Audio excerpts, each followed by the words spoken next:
ಎಲ್ರಿಗೂ ನಮಸ್ತೆ. ಮೈಮಾಮ್ ಕಿಚನ್ಗೆ ಸ್ವಾಗತ. ನಾನಿವತ್ತು ಶ್ರೀರಾಮನವಮಿ ಪ್ರಯುಕ್ತ ನೈವೇದ್ಯಕ್ಕೆ ಅಂತ ಸಜ್ಜಿಗೆ ಮಾಡ್ತಾಯಿದ್ದೀನಿ. ತುಪ್ಪ ತೊಗೊಂಡಿದ್ದೀನಿ, ಅಷ್ಟೇ ಪ್ರಮಾಣ ರವೆ ಇದೆ. ಇವಾಗ ತುಪ್ಪನ ಒಂದು ಬಾಣಲೆಗೆ ಹಾಕ್ಕೊಂಬಿಡೋಣ. ಸ್ವಲ್ಪ ಕರಗಲಿ ತುಪ್ಪ. ಇವಾಗ ಗೋಡಂಬಿ ಬಾದಾಮಿ ಹಾಕಿ ಸ್ವಲ್ಪ ಫ್ರೈ ಮಾಡಿ ಆಮೇಲೆ ದ್ರಾಕ್ಷಿ ಹಾಕೋಣ. ಫ್ರೈ ಆಗ್ತಾಯಿದೆ, ದ್ರಾಕ್ಷಿನೂ ಹಾಕೋಣ. ಹಾಕಿ ಸ್ವಲ್ಪ ಫ್ರೈ ಮಾಡೋಣ.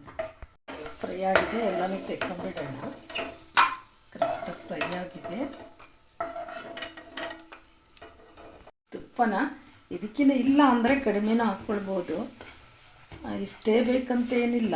ನಾವು ನೀರನ್ನು ಸೇರಿಸೋದ್ರಿಂದ ಸ್ವಲ್ಪ ನಿಧಾನವಾಗಿ ಫ್ರೈ ಮಾಡೋಣ. ಒಂದೆರಡು ನಿಮಿಷ. ಇದಕ್ಕೆ 1 ಸ್ಪೂನು ಕಡಲೆ ಹಿಟ್ಟು ಹಾಕ್ತಾಯಿದ್ದೇನೆ, ಹಸಿ ಕಡಲೆ ಹಿಟ್ಟು. ಇದು ಹಾಕಿದ್ರೆ ತುಂಬ ಟೇಸ್ಟ್ ಆಗುತ್ತೆ. ಇದನ್ನು ಜೊತೆಗೇನೆ ಫ್ರೈ ಮಾಡೋಣ. ಇವಾಗ ಕಡಲೆ ಹಿಟ್ಟನ್ನು ಹಾಕಿದ್ಮೇಲೆ ಸಣ್ಣೂರಿನಲ್ಲಿ 1 ನಿಮಿಷ ಹುರಿದಿದ್ದೀನಿ. ಚೆನ್ನಾಗಿ ಹುರಿದಿದೆ ರವೆ. ಇವಾಗ ಇದನ್ನು ಗ್ಯಾಸ್ ಆಫ್ ಮಾಡ್ಕೊಂಬಿಡೋಣ. ಗ್ಯಾಸ್ ಆಫ್ ಮಾಡಿದ್ದೀನಿ, ಮೇಲೆಲ್ಲ ಸಿಡಿಯುತ್ತೆ ಅಂತ. ಮತ್ತು ಇವಾಗ ಕಾದಿರೋ ನೀರು, ನಾವೇನು ರವೆ ಹಾಕಿದ್ವೋ ಅಷ್ಟು ಪ್ರಮಾಣ 3 ಪ್ರಮಾಣ ನೀರು ಹಾಕಿದ್ದೀನಿ. 1 ರವೆ ಆದರೆ 3 ಪ್ರಮಾಣ ನೀರು ಹಾಕಿದ್ದೀನಿ. ಇವಾಗ ಗ್ಯಾಸ್ ಹಚ್ಚಿದ್ದೀನಿ, ಮೀಡಿಯಮ್ ಉರಿನಲ್ಲೇ. ಇದು ಚೆನ್ನಾಗಿ ಬೇಯಲಿ ನಮಗೆ ರವೆ. ಇವಾಗ ರವೆ ಚೆನ್ನಾಗಿ ಬೆಂದಿದೆ. ಒಂದೇ 1 ನಿಮಿಷ 30 ಸೆಕೆಂಡು ಮುಚ್ಚಿಬಿಟ್ಟು ಇನ್ನೂ ಚೆನ್ನಾಗಿ ಮಾಗಲಿ ರವೆ. 1 ನಿಮಿಷ ಪ್ಲೇಟ್ ಮುಚ್ಚಿಬಿಟ್ಟು ಮಾಗಕ್ಕೆ ಬಿಟ್ಟಿದ್ದೆ ಚೆನ್ನಾಗಿ ರವೆ. ನಾವು ತುಪ್ಪ ಜಾಸ್ತಿ ಹಾಕಿ ಹುರಿದಿರೋದ್ರಿಂದ ನಾವು ತುಂಬ ರೋಸ್ಟಾಗಿ ಹುರಿಬೇಕು ಅಂತ ಏನಿಲ್ಲ. ಸ್ವಲ್ಪ ಹಸಿ ವಾಸನೆ ಹೋಗೋ ತನಕ ಹುರಿದ್ರೆ ಸಾಕು. ಇವಾಗ ಕರೆಕ್ಟಾಗಿ ಬೆಂದಿದೆ ರವೆ, ಕಂಪ್ಲೀಟಾಗಿ ಬೆಂದಿದೆ. ಇವಾಗ ಸಕ್ಕರೆ ಹಾಕೋಣ. ಸಕ್ಕರೆ ನಾನು ಏನು ರವೆ ತೊಗೊಂಡಿದ್ದೋ ಅದಕ್ಕಿಂತ ಸ್ವಲ್ಪ 1-2 ಸ್ಪೂನ್ ಜಾಸ್ತಿ ಹಾಕಿದ್ದೀನಿ.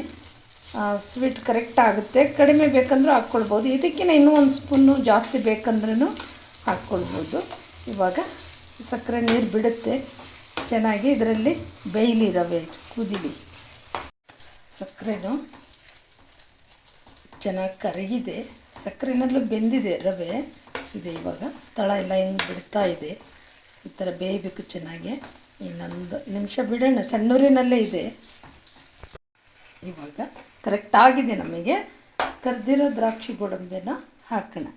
ಹಾಕಿಬಿಟ್ಟು ಚೆನ್ನಾಗಿ ಮಿಕ್ಸ್ ಮಾಡಿಬಿಟ್ಟು ಗ್ಯಾಸ್ ಆಫ್ ಮಾಡಿಬಿಟ್ರೆ ರೆಡಿ. ಸ್ವಲ್ಪ ಹಾಲು ಬೇಕಂದ್ರೂ ಹಾಕ್ಕೊಳ್ಬೋದು. ಇವಾಗ ಕರೆಕ್ಟಾಗಿ ರೆಡಿಯಾಗಿದೆ. ಗ್ಯಾಸ್ ಆಫ್ ಮಾಡಿಬಿಡೋಣ. ಇವಾಗ ಒಂದು ತಟ್ಟೆ ಮುಚ್ಚಿದ್ದೆ ಚೆನ್ನಾಗಿ ಮಾಗಲಿ ಅಂತ. ತುಂಬ ಪರ್ಫೆಕ್ಟಾಗಿ ರೆಡಿಯಾಗಿದೆ.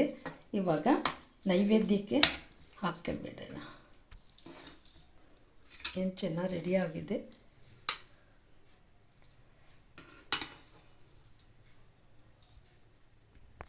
ಇವಾಗ ಸಜ್ಜಿಗೆನ ಬಟ್ಲಿ ಸರ್ವ್ ಮಾಡ್ಕೊಂಡಿದ್ದೀನಿ. ನೈವೇದ್ಯಕ್ಕೆ ರೆಡಿಯಾಗಿದೆ. ದಾಸವಾಳದು ರಾಮನಿಗೆ ಇಷ್ಟ, ತುಂಬ ಇಷ್ಟ ದಾಸವಾಳದು. ಇದು ಹಳದಿ ದಾಸವಾಳ ಅರ್ಪಿಸಿ ನಾವು ನೈವೇದ್ಯನ ಅರ್ಪಿಸ್ತಾ ಇದ್ದೀವಿ.